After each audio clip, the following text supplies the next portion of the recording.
kebutuhan. Artinya yang PPG R1 sampai dengan R5, R2 sampai dengan R5 itu memang memungkinkan sepanjang mereka mengikuti seleksi untuk diangkat menjadi P3K paruh waktu.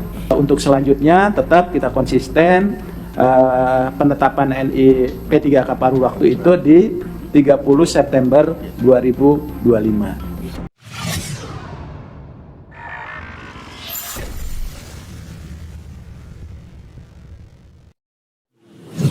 Kemudian terkait khusus tenaga non ASN paruh waktu ke P3K paruh waktu, bahwa proses ini juga sudah berjalan cukup panjang sejujurnya Pak Pimpinan dan Bapak Ibu sekalian.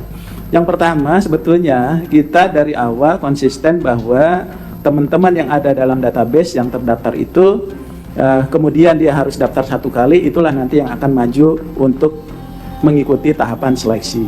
Namun di dalam prosesnya rupanya P3K ada juga yang melamar jadi CPNS Pak. Pada prinsip melamar itu 1 kali. Akhirnya karena banyak juga masukan-masukan dari teman-teman, akhirnya kita juga berikan kesempatan bagi yang database dia ikut CASN, maka otomatis dianggap mengikuti seleksi P3K Pak. Jadi tahap 1 itu yang bersangkutan itu tidak perlu lagi mengikuti seleksi CASN baik 1 maupun 2. Jadi beberapa kebijakan yang dikeluarkan ini adalah berdasarkan tadi arahan-arahan dari pimpinan ya di Komisi 2 maupun dari Bu Menteri, dan juga tadi masukan-masukan dari teman-teman tenaga non ASN. Akhirnya kita memang melakukan akomodasi secara keseluruhan. Termasuk terakhir Kemenpan 15 dan 16 terkait dengan solusi penyelesaian bagi mereka yang tidak mendapatkan formasi. Ya, karena formasi yang diusulkan itu Pak Pimpinan, yang pertama ada yang formasinya sesuai dengan database, ada formasinya yang kurang dari database, ada formasinya yang melebihi dari database. Nah, yang melebihi database ini Pak Pimpinan agak menguntungkan, karena begitu keuangannya lebih, formasinya ada, dia bisa diangkat. Tapi yang kasihan ini yang formasinya sedikit daripada di database. Nah, itu Pak Pimpinan yang memang banyak permasalahan yang kita temui. Nah, oleh sebab itu secara kebijakan kita juga sudah menyusun di dalam Permenpan 16 itu terkait dengan ketentuan pengadaan P3K paruh waktu. Jadi P3K paruh waktu itu adalah dia pegawai aparatur sipil negara. Jadi untuk memastikan bahwa teman-teman itu nggak usah khawatir, sekarang itu ada kekhawatiran seolah-olah kami tidak akan diangkat jadi P3K. Justru ini masa transisi ketika dari aspek keuangan belum terpenuhi, status hukumnya dinaikkan. Ya, dan mereka pun akan diberikan nomor induk P3K untuk memastikan bahwa mereka itu akan diangkat berdasarkan perjanjian kerja dan ketersediaan anggarannya.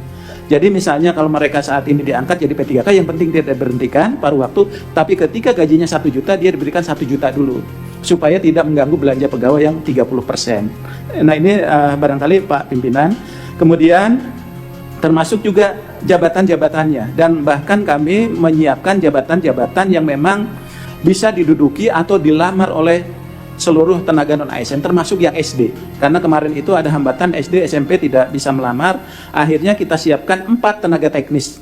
Jadi pengelola umum operasional, kemudian operator layanan operasional, pengelola layanan operasional, atau penata layanan operasional. Jadi ini adalah jabatan-jabatan keranjang yang kita siapkan supaya mereka bisa melamar dulu. Karena salah satu kendala kemarin itu adalah mereka tidak bisa melamar karena terkendala oleh kualifikasi pendidikan. Nah, ini juga diberikan kesempatan baik yang terdata dengan kriteria prioritas secara berurutan. Dan mereka sekarang ini ada Pak Pimpinan dan Bapak Ibu yang terhormat, ada teman-teman yang tidak ikut seleksi, pengen diangkat juga menjadi P3K paruh waktu. Prinsipnya yang diangkat paruh waktu itu adalah mereka yang mendaftar dan mengikuti seleksi. Nah, kemarin itu kami tanya, ada yang beberapa datang ke kantor, mereka itu sebelumnya memang tidak mau ikut seleksi gitu ya, mungkin karena sudah mendapat penghasilannya dari sebagai honorer itu lebih besar atau seperti apa, tapi yang jelas tidak ada. Tapi sekarang begitu ada kebijakan ini, mereka ingin diangkat. Nah, ini kami sampaikan kalau mereka diangkat, khawatir kami ada kecemburuan juga bagi mereka yang ikut seleksi. Artinya rasa keadilan itu juga kalau bisa jadi penting. Dan statusnya, status kepegawaiannya pun dia ditetapkan sebagai pegawai pada instansi pemerintah dan diberikan nomor identitas pegawai ASN. Tadi disampaikan juga oleh Pak Pimpinan bahwa langkah-langkah yang kebijakan yang sudah sampaikan ini juga sudah kami sosialisasikan dengan teman-teman BKN, Pak, termasuk untuk lintas instansinya.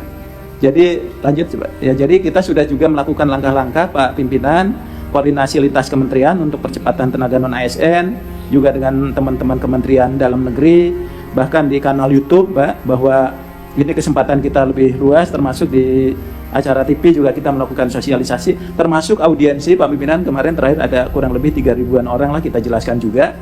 Setelah dari istana, kemudian juga sudah kami terima dengan teman-teman BKN, termasuk juga melakukan Zoom dengan seluruh instansi baik pusat maupun daerah, Pak. Jadi kita sudah betul-betul membuka, termasuk memberikan pemahaman kepada Pemda-Pemda, Pak, khususnya. Ya, ini Pemda-Pemda juga selalu mengikuti, termasuk Pak Pimpinan, kami juga melakukan coaching klinik, Pak. Ini langkah teknisnya apa dengan teman-teman BKN, sampai hal yang cukup teknis sekali. Ya, bagaimana supaya mereka bisa mengusulkan secara optimal, mana saja yang bisa diusulkan dan sebagainya. Jadi ini juga sudah kami lakukan.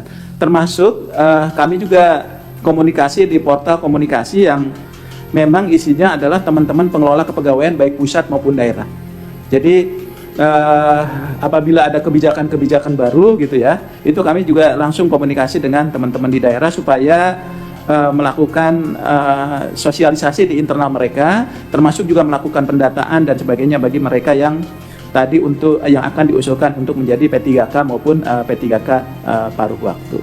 Nah, terakhir Pak Pimpinan dan Bapak Ibu yang terhormat adalah terkait dengan bagaimana kita mengoptimalkan dan memberikan ruang kepada mereka yang tidak ada formasinya itu untuk bisa mengusulkan P3K paruh waktu. Nah, kemarin itu sudah dibuka sampai dengan tanggal 20. Lalu kami komunikasi juga dengan BKN apakah datanya sudah optimal, kemudian juga dibuka kembali Pak Pimpinan sampai dengan tanggal 25 hari ini. Ya, mudah-mudahan ini mungkin nanti izin dari Pak Kepala mungkin secara detail nanti beliau akan menyampaikan. Nah, kriteria pelamar pengusulan untuk P3K paruh waktu itu, ini ada banyak pertanyaan juga Pak Pimpinan dan Bapak Ibu sekalian, siapa saja? Yang pertama adalah pegawai non-ASN yang terdaftar dalam database BKN yang telah mengikuti seleksi di 2024 namun tidak lulus. Ya, tidak lulus itu bisa karena formasinya tidak ada dan sebagainya.